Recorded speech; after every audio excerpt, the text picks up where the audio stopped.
오늘 마태복음 18장 21절부터 35절의 본문을 가지고 은혜가 낳은 용서라는 제목으로 하나님의 말씀을 증거하고자 합니다. 스페인에서 있었던 실제 이야기입니다. 한 아버지와 아들의 사이가 좋지 않아졌습니다. 결국 아들은 집을 나갔습니다. 아버지도 나가는 아들을 붙잡지 않았고 그렇게 몇 달, 몇 년의 세월이 지났습니다. 어느 날 아버지가 그 아들을 용서하기로 마음먹었습니다. 그리고 그 스페인에서 가장 유명한 일간지 한 큰 면에 광고를 했습니다. 파코야 돌아오라, 모든 걸 용서하겠다, 어디 호텔 앞에서 몇 월 며칠 몇 시에 만나자, 이렇게 광고를 했습니다. 그리고 그날 아버지가 그 호텔 앞에 갔습니다. 그런데 그 아들의 이름은 파코인데 옛날 우리나라 이름으로 하면 영수 같은, 어렸을 때 영수 같은 아주 그런 흔한 이름이었습니다. 근데 그 호텔의 앞에 정한 시간에 나갔을 때 무려 3,400명의 파코가 나와 있었다는 것입니다. 그토록 아버지와 관계가 좋지 않고 그 좋지 않은 관계 때문에 집을 나간 아들들이 많다는 것입니다. 여러분, 우리의 삶에서 인생을 살다 보면 참 어려운 일들을 겪습니다. 관계가 나빠지기도 합니다.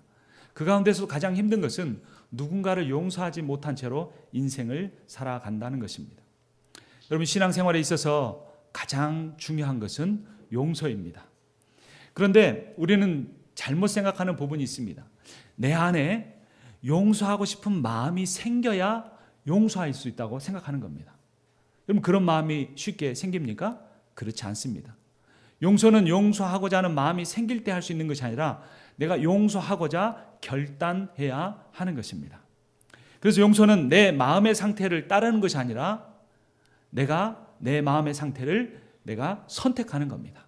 그 마음이 생길 때 그 마음이 생기면 따라가는 것이 아니라 용서하고 싶은 마음과 계속 용서하지 않고 미워하고 보복하고 싶은 마음 중에 용서하고 싶은 마음을 내가 의지적으로 선택해야 한다는 겁니다. 한국의 한 유명한 소설가는 용서는 죽음보다 어렵다, 이런 고백을 했습니다. 남편과 사이가 좋지 않았고 결국 이혼했습니다. 근데 그 이혼한 남편이 죽음을 눈앞에 앞두고 있다는 소식이 들었습니다. 마음 한편에서는 참 불쌍한 인생이다 생각도 들었지만 그 순간 그에게 떠오른 것은 그 남편에 대한 불쌍히 여기는 마음보다 그 남편이 자신의 머리채를 휘어잡고 흔들었던 그때의 기억이 났습니다. 그것을 자신의 소설에 낱낱이 기록하면서 나라는 인간이 많이 배웠고 유명한 소설가라고도 하면서도 그래도 몇 년 동안 같이 살았던 남편이 죽음을 눈앞에 앞두고 있는데도 나는 그를 용서하지 못한다는 솔직한 고백을 했던 것입니다. 왜냐하면 친밀한 사람에게서, 가까운 사람에게서 받은 상처일수록 그 상처가 크고 그 상처가 큰 만큼 내가 누군가를 용서한다는 것은 어렵기 때문입니다. 그렇다면 오늘 이 마태복음 18장 말씀을 통해서 용서라는 것이 어떤 것이고 어떻게 해야 되는가 한번 살펴보도록 하겠습니다. 첫 번째, 용서라고 하는 것은 한 번 했다고 끝나는 것이 아니라는 겁니다. 내가 한 번 용서했다고 내 모든 그 미워하는 마음이 사라지는 것이 아니고 그 용서가 계속 반복돼야 한다는 겁니다. 그리고 그 용서가 반복되면서 그 미워했던 마음이 조금씩 줄어드는 겁니다. 복수하고자 싶은 마음이 조금씩 줄어든다는 겁니다. 정말로 그런지 오늘 본문 18장 21절, 22절을 보겠습니다. 그때에 베드로가 나와 이르되 주여, 형제가 내게 죄를 범하면 몇 번이나 용서하여 주리이까? 7번까지 하오리이까? 여러분, 이 당시에 종교 지도자들은 누가 너한테 잘못하면 3번은 용서해라, 똑같은 일로 너한테 잘못을 해도 3번은 용서해 줘라, 이런 겁니다. 그러니까 베드로가 큰 맘 먹고 몇 번을 말한 겁니까? 7번을 부른 겁니다. 이 정도면 예수님도 꼼짝 못하겠지, 나를 칭찬해 주시겠지. 최고의 종교 지도자도 3번이라고 했는데 여러분, 3번 용서하기는 쉽습니까? 똑같은 잘못을 나한테 3번 하면 2번도 어렵고 1번도 어렵습니다.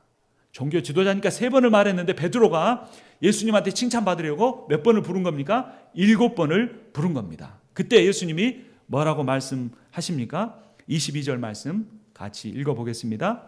예수께서 이르시되 내게 이르노니 7번뿐 아니라 7번을 70번까지라도 할지니라. 베드로가 이겼습니까? 예수님이 이겼습니까? 예수님이 베드로한테 KO 펀치를 날린 겁니다. 예수님이 이렇게 잽을 이렇게 해서 예수님 어떻게 이겨보려고 했는데 예수님이 카운터 펀치를 세게 날린 겁니다. 7번을 70번씩이라도 용서하라는 겁니다. 이 말은 이 창세기의 내용과 관련이 됩니다. 아담과 하와가 타락하고 나서 가인이 자신의 동생을 죽였습니다.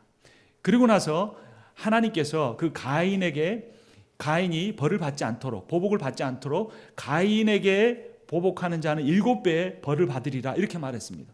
그때 나중에 이 가인의 후손 중에 한 사람인 라멕이 가인을 위해서는 벌이 7배일진데 나한테 누가 복수를 하면 77배의 보복을 받을 것이다 라고 말한 것입니다. 그래서 예수님께서 그 7번과 70번을 가져다가 70번씩 7번이라도 용서하라고 한 겁니다. 세상 사람들은 자기가 한 번 당하면 몇 배를 갚아주고 싶은 겁니까? 7배로 갚아주고 싶은 겁니다. 더 악한 사람은 70번이라도 갚아주려고 하는 겁니다. 근데 예수님이 그 말씀을 그대로 인용해서 또 베드로의 말을 또 대답을 하면서 7번씩을 70번이라도 용서하라는 것입니다. 이것은 끊임없는 용서를 의미합니다. 그러나 너무나 어려운 일입니다. 스미스라고 하는 이 신학자가 있었습니다. 그러니까 신학교에서 전도사님, 목사님을 가르치는 교수님이 있었습니다. 그런데 어느 날 경찰관이, 그 지역의 경찰관이 자신의 아들을 이제 불신검문을 하고 체포를 해서 학대를 하는 모습을 보게 되었습니다. 여러분, 미국에서는 경찰이 무섭습니다. 뒤로 돌으라고 하든지 손을 들라고 하는데 그 즉시 말을 따르지 않으면 땅바닥에 패대기를 치고 무릎으로 등을 밟고 팔을 꺾어서 수갑을 채워버립니다. 더 반항하면 총을 쏘기도 합니다. 그런데 자신의 아들이 잘못이 없는데도 무지막지하게 경찰한테 구타를 당하고 학대당하는 모습을 보았습니다. 나중에 알고 보니 경찰이 오해한 것이었습니다. 그 신학자는 자신의 자존심도 상하고 자신의 귀한 아들을 학대한 그 경찰관을 용서할 수 없었습니다. 그런데 마음 한편에 이런 생각이 들었습니다. 내가 신학교 교수인데, 목사를 가르치는 사람인데 내가 이 사람을 미워해야 되겠는가. 그날 밤이 늦도록까지 기도했습니다. 그리고 용서하기로 마음을 먹었습니다. 그리고 용서가 됐습니다. 그런데 며칠쯤 지나서 길을 가다가 보니까 그 길 건너편에 자기 아들을 학대했던 경찰관이 있는 걸 보았습니다. 그 사람을 보는 순간 이 뱃속에서부터 확 하고 분노가 치밀어 오르는데 얼굴이 붉어지면서 용서할 수 없었습니다.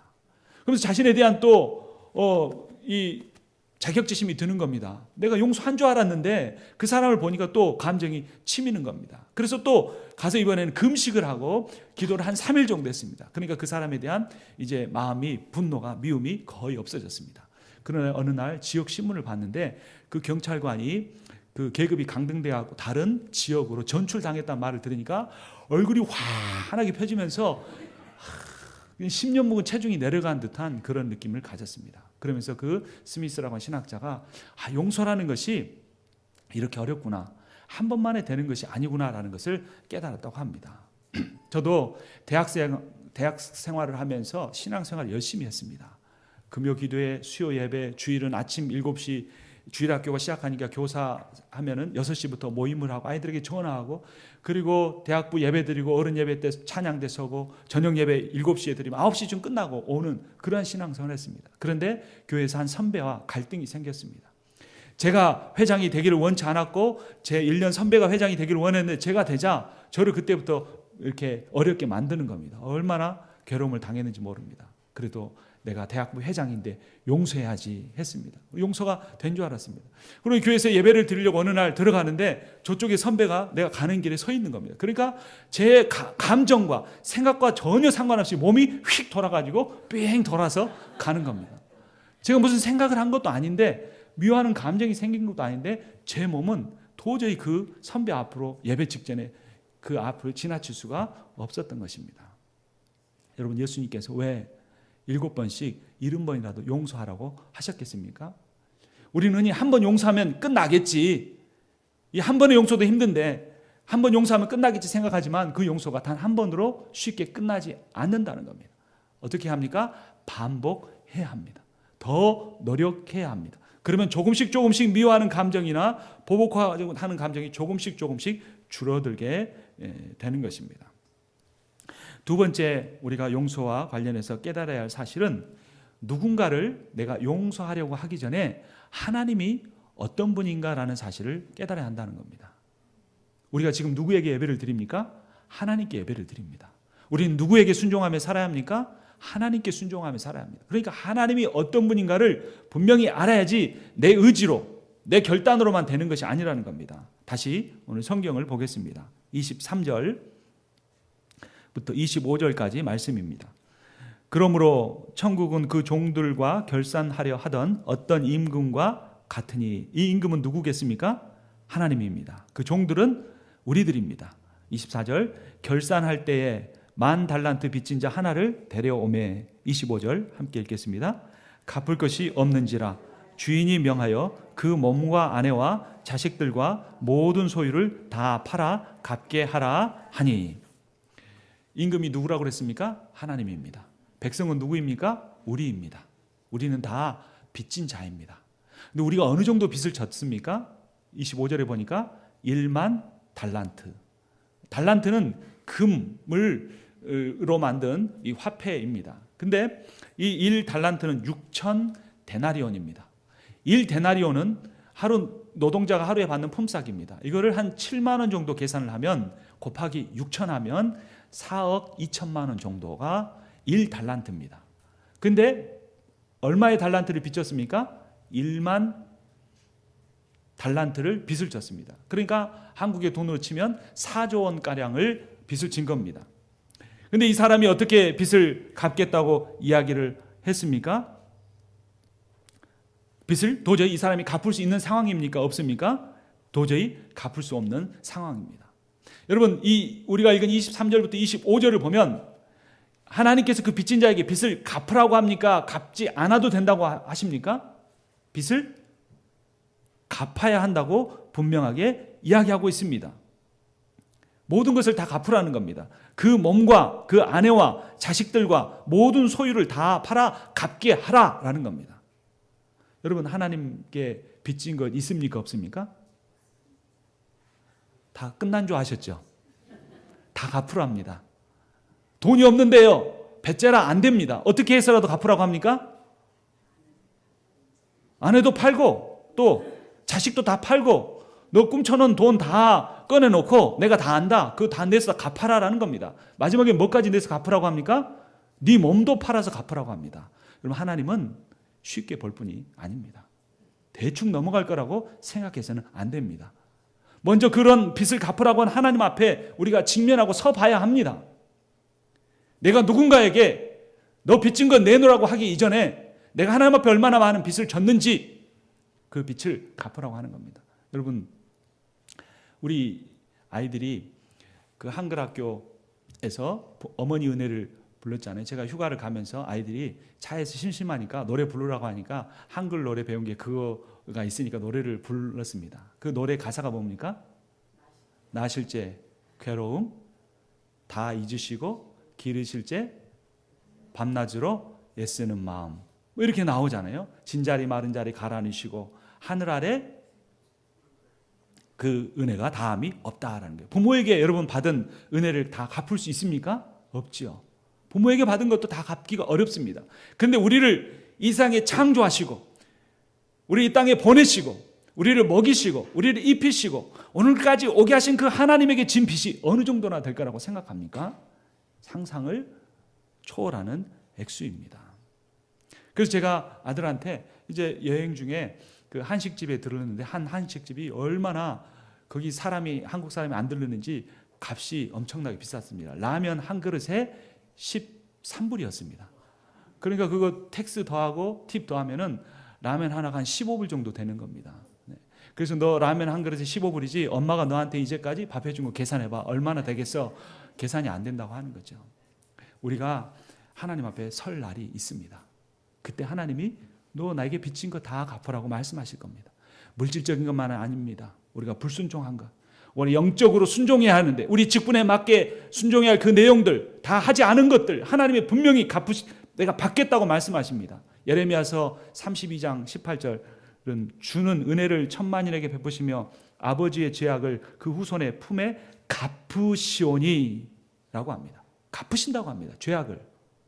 에스겔서 7장 27절을 보면 왕은 애통하고 고관은 놀람을 옷 입듯 하며 주민의 손은 떨리리라. 왜냐하면 내가 그 행위대로 그들에게 갚고 그 죄악대로 그들을 심판하리니 내가 여호와인 줄 그들이 알리라 라고 말씀합니다. 하나님이 우리의 죄악을 갚으신다고 하십니까? 그냥 넘어가신다고 하십니까? 갚으신다고 말씀합니다.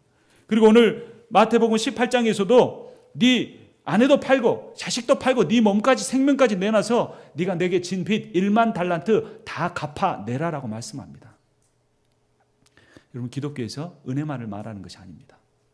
먼저 공의의 하나님을 만나야 합니다. 하나님은 정확하신 분입니다. 머리털 하나도 세신다는 하나님, 우리가 얼마나 대충 계산하고 사는지 다 아십니다. 나는 하나님 앞에 갚을 것이 별로 없는데요 라고 생각할지 모릅니다. 로마서 3장 23절이 이렇게 말합니다. 모든 사람이 죄를 범하였음에 하나님의 영광에 이르지 못하더니. 여러분들보다 제가 더 죄인입니다. 왜냐하면 저는 목사라는 이 직책을 갖고 있기 때문에 똑같은 잘못을 해도 저에게는 그것이 더 죄의 책임이 큰 것입니다. 그러므로 하나님 앞에 설 때는 두렵습니다. 여러분, 우리도 다 그런 마음을 가져야 합니다. 하나님이 죄를 지은 우리가 해야 할 일을 하지 않고 베풀어야 할 사랑을 베풀지 않고 섬겨야 할 섬김을 살지 않고 내주식적으로 나만 잘 살면 된다고 생각하며 살아가는 그 모든 삶, 거기서 그치지 않고 다른 사람을 미워하고 용서하지 못하고 살아가는 그 모든 삶을 하나님이 다 갚으시겠다고 말씀합니다. 여기서 끝나면 오늘 설교는 은혜가 하나도 없겠죠. 오늘 본문 26절, 27절을 보겠습니다. 그 종이 엎드려 절하며 이르되, 얼마나 간절했겠습니까? 내게 참으소서, 다 갚으리다 하거늘. 여러분, 어떻게 갚습니까? 4조 원에 이르는 돈을 계산해 보니까 16만 년 동안 일한 거를 한 푼도 안 써야 갚을 수 있습니다. 몇 년이요? 16만 년. 갚을 수가 없는 겁니다. 27절 같이 읽겠습니다. 그 종의 주인이 불쌍히 여겨 놓아 보내며 그 빛을 탕감하여 주었더니. 여러분, 어떻게 여겼다고요? 따라서 해보겠습니다. 불쌍히 여겨. 따라서 해보겠습니다. 불쌍히 여겨. 불쌍히 여겼다는 겁니다. 여러분, 이때 그 주인이 야, 네 빚 다 없는 걸로 한다. 너 불쌍하다. 나가라. 그럴 때 이 사람이 그 집 대문을 나갈 때 기분이 어떻겠습니까? 진짜 날아가는 듯한 그 기분을 가지고 완전한 해방감을 가지고 그가 뛰쳐나갔을 것입니다. 내 빚이 다 없어졌다. 조금 줄여줄 줄 알았더니 완전히 없어졌다. 나는 이제 자유다 하면서 뛰쳐나갔을 것입니다. 얼마나 그 주인 집에 갈 때 두려웠겠습니까? 떨었겠습니까? 도대체 뭐라고 말할까? 어떤 계획을 가지고 말할까? 그런데 그 주인 앞에 섰을 때 네 자녀도 팔고 아내도 팔고 네 몸도 팔아서 다 갚으라고 할 때 얼마나 죽을 것 같은 마음이 들었겠습니까? 그런데 불쌍히 여기서 보내주신 것입니다. 기쁨이죠. 이것이 기쁜 소식입니다. 이것이 복음입니다. 여러분, 내가 빚진 자라는 사실을 깨닫지 못하고 인정하지 못하면 신앙생활에 별로 기쁨이 없습니다. 내가 얼마나 큰 죄인인가를 깨닫는 사람이 겸손하고 주님의 은혜에 감격하며 은혜를 누리며 살 수 있습니다. 여러분, 이 빚이 그냥 탕감된 것일까요? 앞서 말씀드린 것처럼 하나님은 절대로 그냥 넘어가시는 법이 없습니다. 누군가가 그 빚을 갚은 겁니다. 그 빚을 누가 갚았습니까? 히브리서 9장 22절은 이렇게 말합니다. 율법을 따라 거의 모든 물건이 피로써 정결하게 되나니 피 흘림이 없은즉 사함이 없느니라. 예수 그리스도께서 십자가에서 피 흘려 죽으심으로 내 모든 빚이 탕감을 받았습니다. 우리가 진 빚은 죄의 빚입니다. 로마서 6장 23절은 죄의 싹은 사망이요 라고 합니다. 우리가 진 그 죄의 빚, 그 빚은 생명으로밖에 갚을 수 없는 것입니다. 내 생명을 내어놔야만 갚을 수 있는 것입니다. 그런데 이어서 말합니다. 하나님의 은사는, 하나님의 선물은 그리스도 예수 우리 주 안에 있는 영생이니 라고 합니다. 예수께서 나를 위하여 십자가에 죽으심으로 내 모든 빚이 탕감 받았습니다. 아멘. 이것이 복음입니다. 이것이 기쁨입니다. 왜 사람들이 교회를 다니는지, 왜 예수의 보혈을 찬양하며 뜨거운 눈물을 흘리는지 바로 그 이유가 여기에 있습니다. 예수님이 나에게 수십조 원의 그 빛을 다 깨끗이 없애 주실 뿐만 아니라 영원토록 먹고 살고 즐거워하며 기뻐하며 살 수 있는 것들을 다 나에게 주시기 위하여 자신의 생명을 내어 놓아 주셨습니다. 그래서 네 번째, 우리가 인생을 살아가는 동안 우리의 빚을 하나님께는 더 이상 갚을 것이 없습니다. 그런데 우리가 그 빚을 갚아야 할 대상이 있는데 그 대상이 누구냐면 우리와 함께 살아가는 이웃입니다. 가족입니다. 김인수 장로라고 하는 분은 이렇게 말했습니다. 하나님의 사랑과 이웃 사랑이 있는데 하나님의 사랑의 90%는 순종이다. 또 이웃에 대한 사랑의 90%는 용서다. 그렇게 말했습니다. 예수 믿는데 뭐가 제일 중요합니까? 하나님 사랑하고 이웃을 사랑하는 겁니다. 근데 하나님 사랑한다는 건 뭐라고요? 순종하는 것이 하나님 사랑한다는 거예요. 하나님 사랑한다 말로 하는 게 사랑이 아니고 내가 90% 순종을 해야 그게 하나님 사랑하는 겁니다. 그리고 내가 이웃을 사랑한다, 내 가족 사랑한다 말로 사랑하는 게 사랑이 아닙니다. 어떻게 하는 게 사랑하는 겁니까? 용서해 주는 것이 사랑하는 겁니다. 불쌍히 여겨서 용서해 준다면 그 사람 안에는 사랑이 있는 겁니다. 하나님은 우리에게 에베소서 4장 32절에서 이렇게 말합니다. 서로 친절하게 하며 불쌍히 여겨 서로 용서하기를 하나님이 그리스도 안에서 너희를 용서하심과 같이 하라. 서로 어떻게 여기라고요? 불쌍히 여기라는 겁니다. 우리가 서로 용서하기를 누구처럼 용서하는 겁니까? 하나님께서 그리스도 예수 안에서 나를 용서하신 같이 하라라고 말씀합니다. 그런데 오늘 본문에 나온 주인공은 자신은 어마어마한 16만 년 동안 일해도 갚을 수 없는 빚을 탕감받고 바로 나오는데 또 다른 자기의 친구를 만났을 때 용서하지 못합니다. 다시 18장 보겠습니다. 28절부터 30절입니다. 그 종이 나가서 자기에게 100데나리온 빚진 동료 한 사람을 만나 붙들어 목을 잡고 이르되 빚을 갚으라 하매 그 동료가 엎드려 간구하여 이르되 나에게 참아 주소서 갚으리다 하되, 자기가 그 주인에게 했던 것처럼 똑같이 자기 동료도 자기에게 했습니다. 근데 어떻게 합니까? 30절 같이 읽습니다. 허락하지 아니하고 이에 가서 그가 빚을 갚도록 옥에 가두거늘. 100데나리온은 1데나리온이 얼마라고 그랬습니까? 7만 원쯤 된다면 700만 원 정도의 빚을 진 겁니다. 자신은 4조 원의 빚을 탕감받고 나왔는데 가는 길에 자기에게 700만 원 빚진 사람을 갚아서 멱살 잡고 돈 내놔라, 무릎 꿇고 용서해달라고 하니까 이놈 감옥에 가둬야 된다고 가두어 버린 것입니다. 여러분, 용서는 의무라고 하기보다는 특권입니다. 왜냐하면 용서의 은혜를 체험한 사람만이, 경험한 사람만이 다른 사람을 용서해 줄 수 있다는 겁니다. 그러니까 내가 누군가를 용서하지 못한다는 것은 내가 하나님으로부터 받는 그 큰 용서의 은혜를 체험하지 못했다는 사실인 것입니다. 그래서 내가 누군가를 용서하려고 하기보다는 인간의 힘으로 아무리 노력해도 안 됩니다. 누군가를 윤리적으로, 도덕적으로, 종교적으로 용서하려고 애쓰기보다는 내가 먼저 하나님의 얼마나 큰 용서를 받은 사람인가, 그것을 내가 깨달아야 한다는 것입니다. 내가 먼저 받은 용서의 은혜를 묵상할 때 그 은혜가 흘러넘쳐서 나도 누군가를 용서할 수 있게 되는 것입니다. 마태복음 6장 14절은 이렇게 말합니다. 너희가 남의 잘못을 용서하면 하늘에 계신 아버지께서도 너희를 용서하실 것이다. 그러나 너희가 남의 잘못을 용서하지 않으면 아버지께서도 너희의 잘못을 용서하지 않으실 것이다 라고 말씀하십니다. 다섯 번째는 우리가 오해하는 것은 내가 그 상대방을 용서하려고 할 때, 그리고 나는 용서할 준비가 됐는데 그 사람이 그 용서를 받아들일 준비가 안 됐으면 나는 용서하지 못한다고 착각하는 겁니다. 그런데 이 용서라는 것은 화해와 다릅니다. 용서는 그 사람이 어떤 상태에 있는가와 상관없이 나 혼자 하는 것이 용서입니다. 화해는 쌍방간이 만나서 그 틀어진 사이가 회복되는 것이 화해인데, 용서라는 것은 그 사람을 만나지 않고 내가 결단하고 내 마음을 스스로 정리하는 것이 용서라는 겁니다.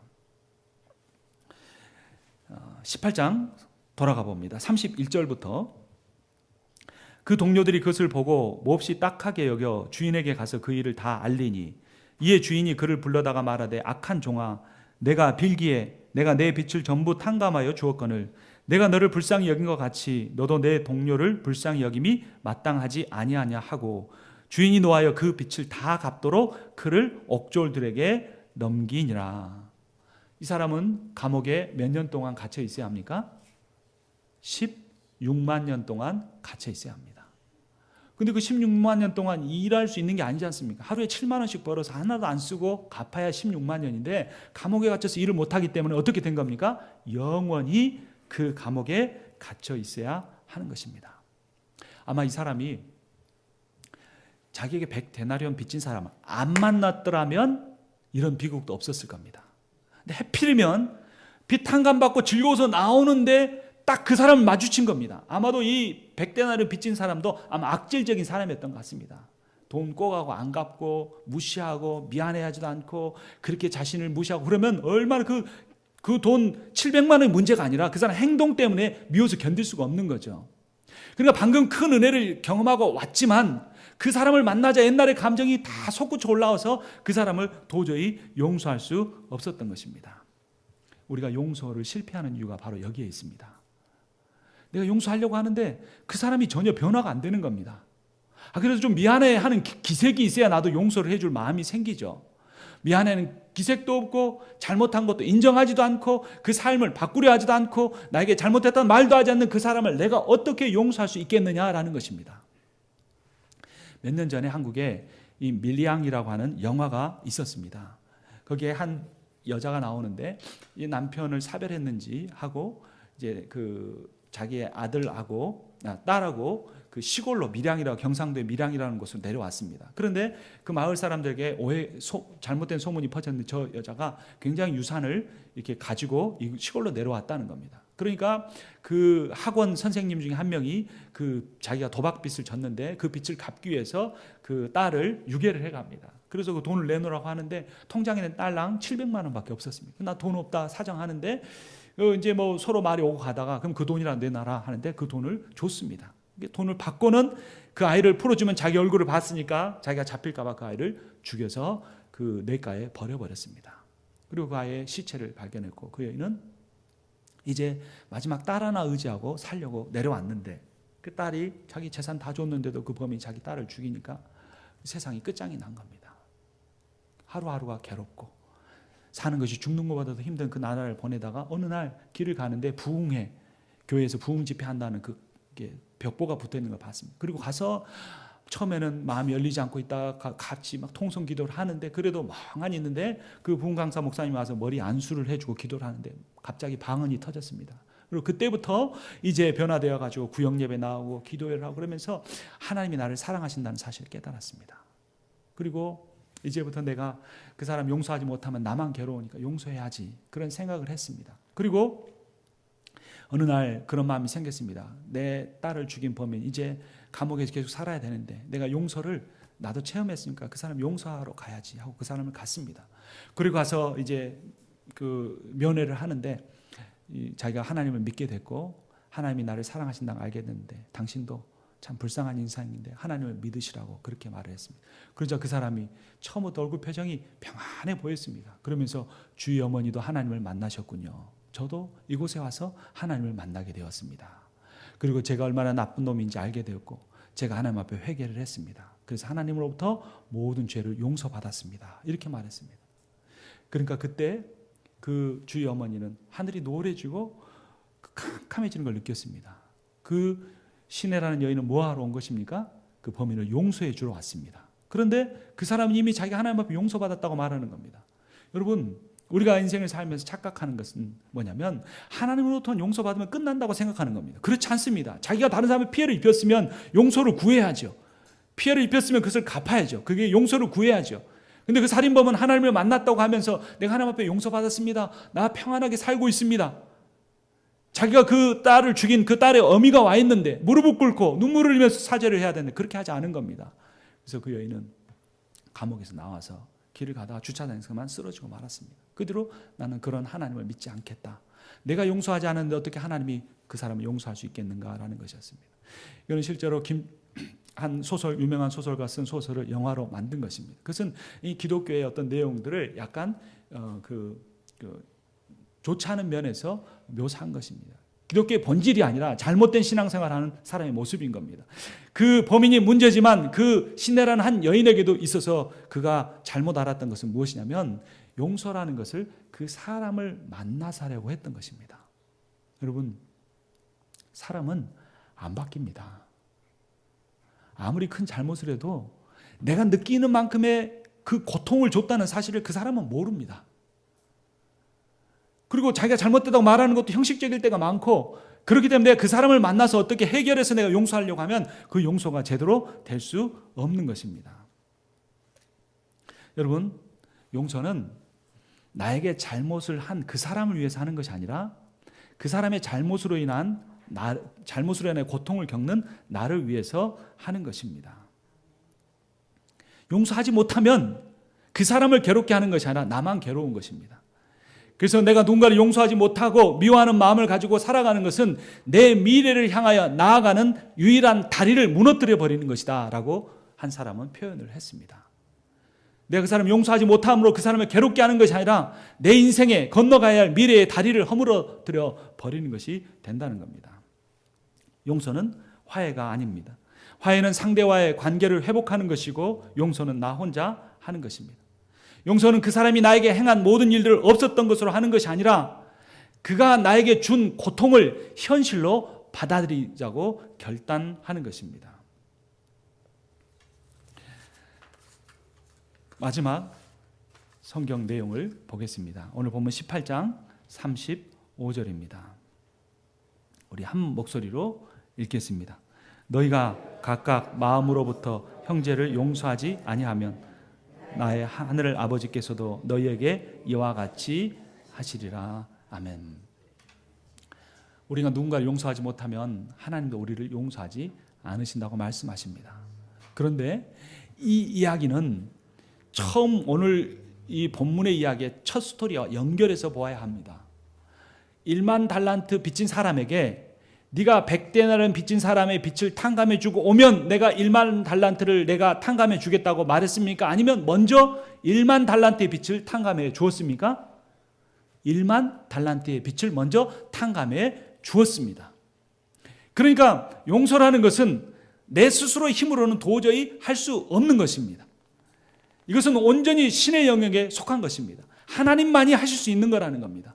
그런데 하나님만 하실 수 있는 그 용서를 왜 어떻게 해서 우리에게 하라고 말씀하시는 겁니까? 우리가 하나님께 받은 그 용서의 은혜가 얼마나 큰 것인가를 깨달으라는 것입니다.